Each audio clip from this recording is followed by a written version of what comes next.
ओम शांति। 11 अक्टूबर 2023।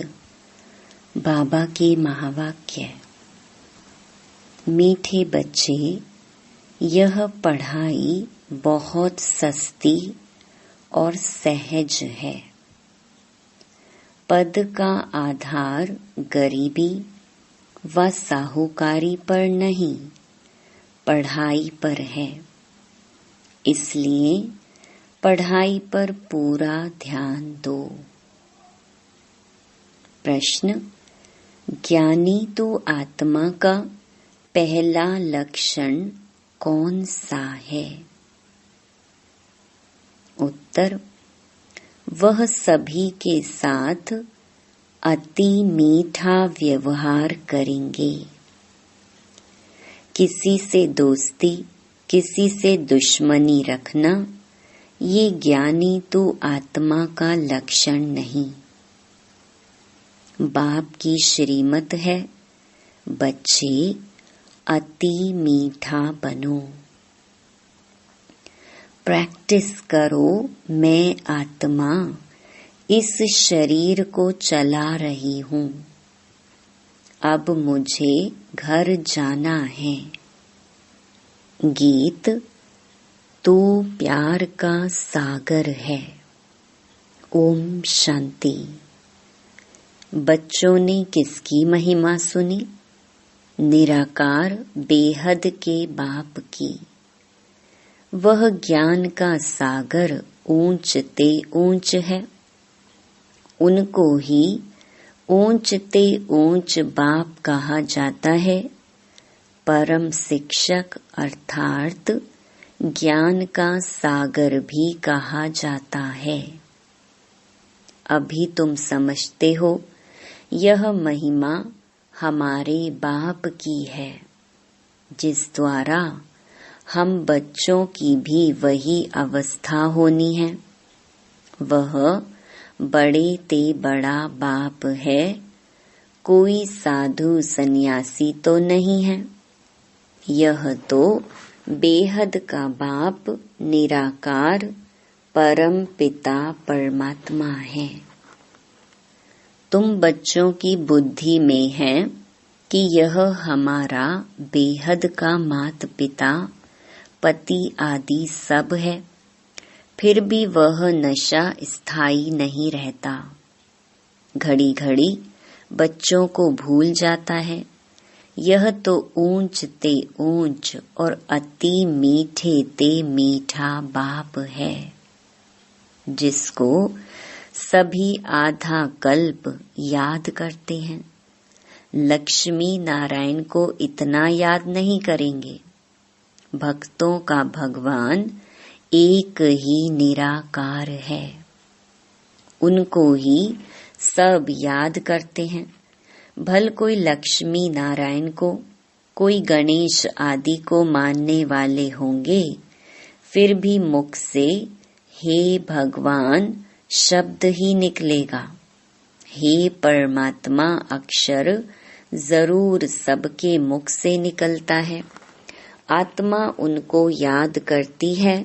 जिस्मानी भक्त जिस्मानी चीज को याद करते हैं, तो भी आत्मा इतनी पिताव्रता है जो अपने बाप को जरूर याद करती है। दुख में झट आवाज निकलता है, हे परमात्मा। यह जरूर समझते हैं कि वह परमात्मा निराकार है, परंतु उनका महत्व नहीं जानते। अभी तुम महत्व को जानते हो कि वह तो अब हमारे सम्मुख आई हैं। वह है स्वर्ग का रचयिता। हमको सम्मुख पढ़ा रहे हैं। यह एक ही पढ़ाई है। वह जिस्मानी पढ़ाइयाँ तो भिन्न भिन्न प्रकार की होती हैं। कोई का मन पढ़ाई में नहीं लगता है तो छोड़ भी देते हैं। यहाँ इस पढ़ाई में पैसे आदि की कोई बात नहीं। वह गवर्नमेंट भी गरीबों को फ्री पढ़ाती है। यहाँ तो है ही मुफ्त में पढ़ाई, फीस कुछ भी नहीं। बाप को गरीब निवाज कहा जाता है, गरीब ही पढ़ते हैं। यह है बहुत सहज और सस्ती पढ़ाई। मनुष्य अपने को इंश्योर भी करते हैं। यहाँ भी तुम इंश्योर करते हो, कहते हो बाबा आप हमें स्वर्ग में 21 जन्मों का एवजा देना। भक्ति मार्ग में ऐसे नहीं कहते कि हे परम पिता परमात्मा हमको 21 जन्म लिए वर्षा दो। यह तुम अभी जानते हो, हम डायरेक्ट अपने को इंश्योर करते हैं। यह तो हमेशा कहते हैं फल देने वाला ईश्वर है, सबको ईश्वर ही देते हैं। भल कोई भी साधु संत अथवा रिद्धि सिद्धि वाला हो, देने वाला सबको ईश्वर है। आत्मा कहेगी देने वाला ईश्वर है, दान पुण्य आदि करते हैं, फिर भी उसका फल देने वाला ईश्वर ही है। उस पढ़ाई में कोई खर्चा नहीं है। बाबा ने समझाया है गरीब का भी इतना ही इंश्योर होता है। साहूकार लाख करेगा सो उनको लाख का मिलेगा। गरीब 1 रुपया करेंगे, साहूकार 5,000 करें तो भी एवजा दोनों को इक्वल बराबर मिलना है। गरीबों के लिए बहुत सहज है, कोई फीस नहीं लगती। गरीब अथवा साहूकार दोनों बाप से वर्षा पाने के हकदार हैं। सारा मदार पढ़ाई पर है। गरीब अच्छा पढ़ते हैं तो उनका पद साहूकार से भी ऊंच हो जाता है। पढ़ाई ही कमाई है, बड़ी सस्ती और सहज पढ़ाई है। सिर्फ इस मनुष्य सृष्टि झाड़ के आदि मध्य अंत को जानना है, जिसको कोई भी मनुष्य मात्र जानता नहीं है। त्रिकालदर्शी कोई हो नहीं सकता। सब कह देते बेअंत है, समझते हैं मनुष्य सृष्टि का बीज परमात्मा है, यह उल्टा झाड़ है। फिर भी कह देते हम यथार्थ रीति नहीं जानते हैं। बरोबर यथार्थ तो बाप ही बताएंगे जो नॉलेजफुल हैं। सारा मदार तुम बच्चों की पढ़ाई पर है। अभी तुम नंबरवार पुरुषार्थ अनुसार जानते हो। तुम मास्टर ज्ञान सागर हो। सब एक जैसे तो नहीं है, कोई बड़ी नदी कोई छोटी नदी है। पढ़ते सब अपने अपने पुरुषार्थ अनुसार हैं। तुम बच्चे जानते हो यह बेहद का बाप है, उनका बनकर उनकी श्रीमत पर चलना है। कोई के लिए कहा जाता है यह बेचारा परवश है, माया के वश हो उल्टी मत चलाते हैं। श्रीमत भगवानु वाच है ना, जिससे श्रेष्ठ ते श्रेष्ठ देवी देवता बनना है। जब पहले निश्चय हो जाए तब फिर शिव बाबा से मिलना है। बाबा समझ जाते हैं इनको यथार्थ निश्चय नहीं है। आत्माओं का बाप एक है, यह तो समझते हैं, परंतु वह इनमें आकर वर्षा दे रहा है, यह निश्चय बैठना बड़ा मुश्किल है। यह जब बुद्धि में बैठे और लिख कर दें तब बाबा के पास लिखत ले आनी चाहिए।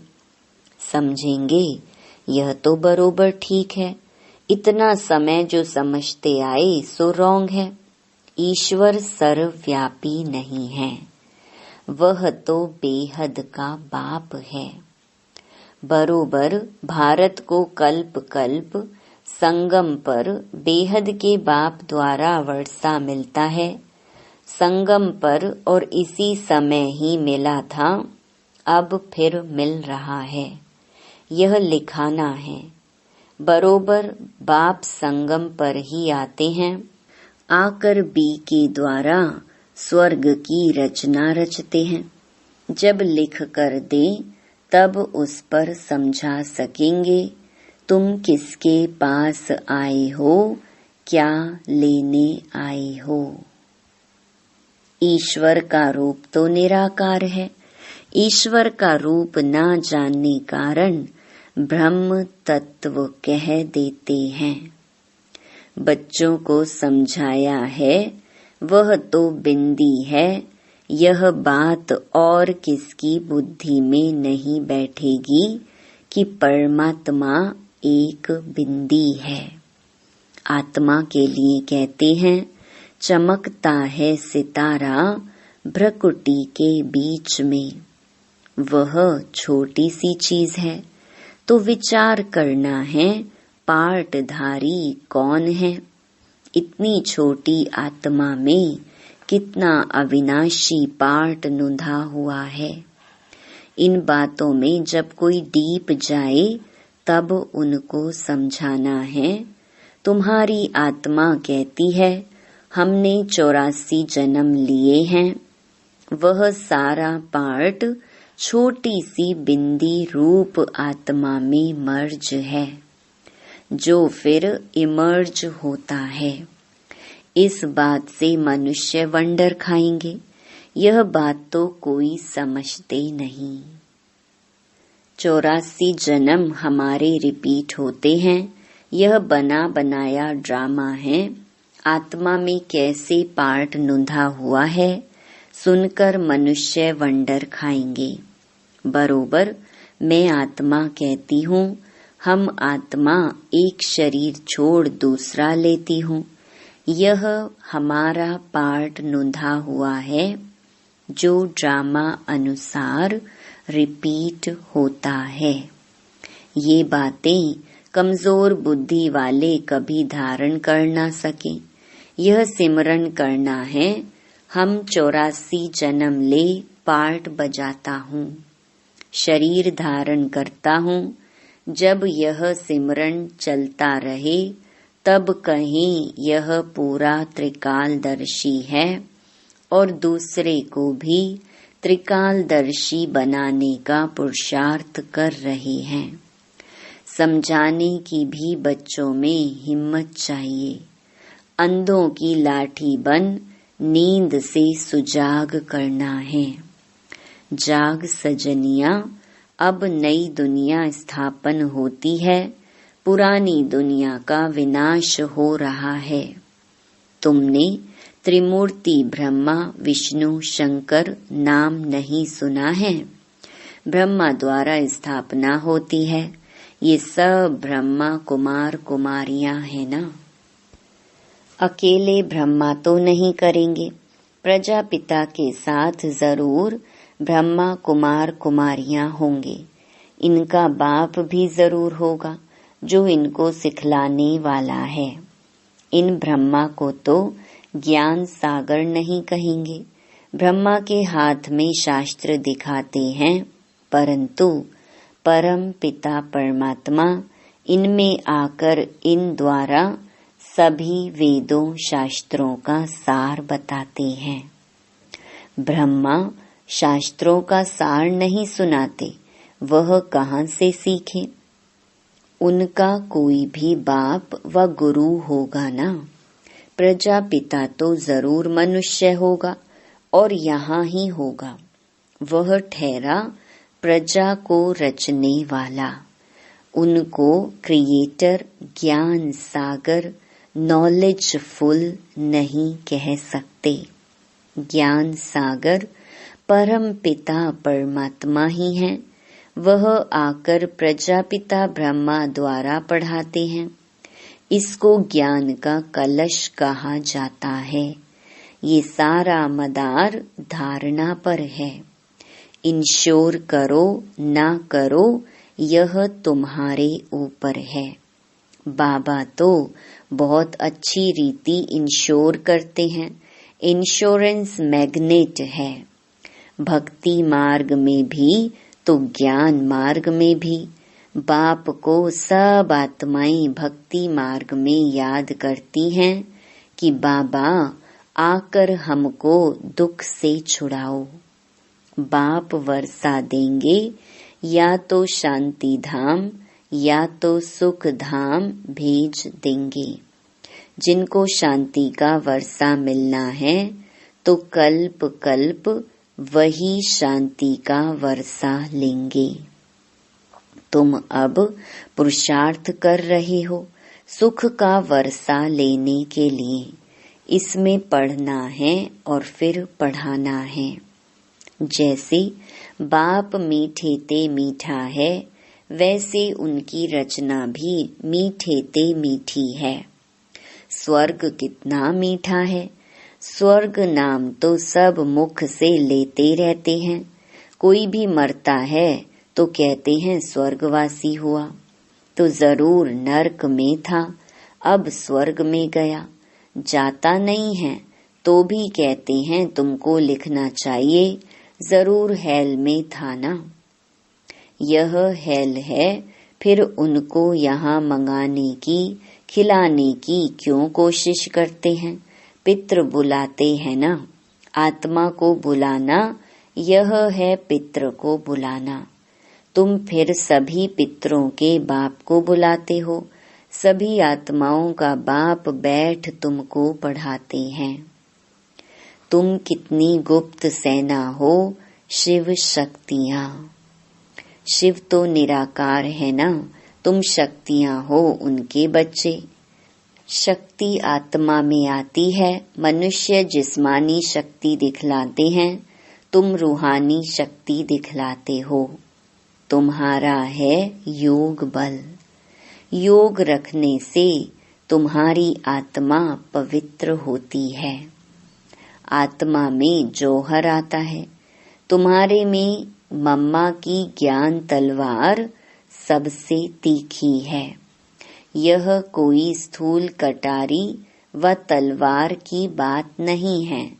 आत्मा को समझ है कि मेरे में ज्ञान शंख ध्वनि करने की अच्छी ताकत है। हम शंख ध्वनि कर सकते हैं। कोई कहते हैं मैं शंख ध्वनि नहीं कर सकती हूँ।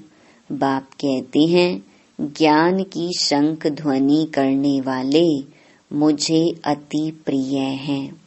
मेरा परिचय भी ज्ञान से देंगे ना। बेहद के बाप को याद करो, यह भी ज्ञान दिया ना। बाप को याद करना है, इसमें मुख से कुछ बोलना नहीं है। अंदर में समझना है बाप हमको नॉलेज दे रहे हैं। बाप कहते हैं तुमको वापस चलना है, मुझे याद करो तो विकर्म विनाश होंगे। भगवानुवाच मन मना भव। तो जरूर वह निराकार होगा ना। साकार कैसे कहेंगे, मुझे याद करो। निराकार ही कहते हैं हे आत्माएं मुझे याद करो, मैं तुम्हारा बाप हूँ। मुझे याद करेंगे तो अंतमति सुगति हो जाएगी। तुम आत्माएं इस शरीर द्वारा कहती हो कि जीव की आत्मा अपने बाप को याद करो। बाप भी आत्माओं को कहते हैं मन मना भव। तुम आत्माओं को हमारे पास ही आना है, देही अभिमानी होना है, अच्छी तरह से प्रैक्टिस करनी है। मैं आत्मा इस शरीर को चलाने वाली हूँ। अब मुझे वापस बाप के पास जाना है। बाप कहते हैं, चलते फिरते उठते बैठते मुझे याद करो। जो अशांति फैलाते हैं वह अपना पद भ्रष्ट करते हैं। इसमें तो बहुत बहुत मीठा बनना है। गीत भी है ना, कितना मीठा कितना प्यारा शिव भोला भगवान। तुम भी उनके बच्चे भोले हो। फर्स्ट क्लास रास्ता बताते हो कि बाप को याद करो तो स्वर्ग के मालिक बनोगे। और कोई ऐसा सौदा दे ना सके तो बाप को बहुत याद करना चाहिए। जिनसे इतना सुख मिलता है उनको ही याद करते हैं। और पतित पावन आओ। जिनसे इतना सुख मिलता है उनको ही याद करते हैं। पतित पावन आओ। आत्माएं पतित बनी हैं, उनके साथ शरीर भी पतित बना है। आत्मा और शरीर दोनों पतित बने हैं। वह लोग तो कह देते आत्मा निर्लेप है, पतित बन नहीं सकती, परंतु नहीं, एक परम पिता परमात्मा में ही कभी खाद नहीं पड़ती, बाकी तो सब में खाद पड़नी ही है। हरेक को सतो रजो तमो में आना ही है। यह सब पॉइंट धारण कर बहुत मीठा बनना चाहिए। ऐसे नहीं कि कोई से दुश्मनी कोई से दोस्ती, देह अभिमान में आकर यहाँ ही बैठ कोई से सर्विस लेना बिल्कुल रॉन्ग है। अच्छा, मीठे मीठे सिके लधे बच्चों प्रति मात पिता बाप दादा का याद प्यार और गुड मॉर्निंग। रूहानी बाप की रूहानी बच्चों को नमस्ते। धारणा के लिए मुख्य सार। पहला, ज्ञान का सिमरण कर त्रिकालदर्शी बनना और बनाना है। अंधों की लाठी बन उन्हें अज्ञान नींद से सुजाग करना है। दूसरा, 21 जन्मों के लिए अपना सब कुछ इंश्योर करना है। साथ साथ ज्ञान की शंख ध्वनि करनी है। वरदान, अपनी जिम्मेवारियों के सब बोझ बाप को दे, सदा निश्चिंत रहने वाले सफलता संपन्न सेवाधारी भव। जो बच्चे जितना स्वयं हल्के रहते हैं उतना सेवा और स्वयं सदा ऊपर चढ़ते रहते, अर्थात उन्नति को पाते रहते। इसलिए सब जिम्मेवारियों के बोझ बाप को देकर स्वयं निष्फुरने रहो। किसी भी प्रकार के मैंपन का बोझ ना हो, सिर्फ याद के नशे में रहो। बाप के साथ कंबाइंड रहो तो जहाँ बाप है वहाँ सेवा तो स्वतः हुई पड़ी है। करावन हार करा रहा है तो हल्के भी रहेंगे और सफलता संपन्न भी बन जाएंगे। स्लोगन, बेहद ड्रामा के हर दृश्य को निश्चित जानकर सदा निश्चिंत रहो। ओम शांति।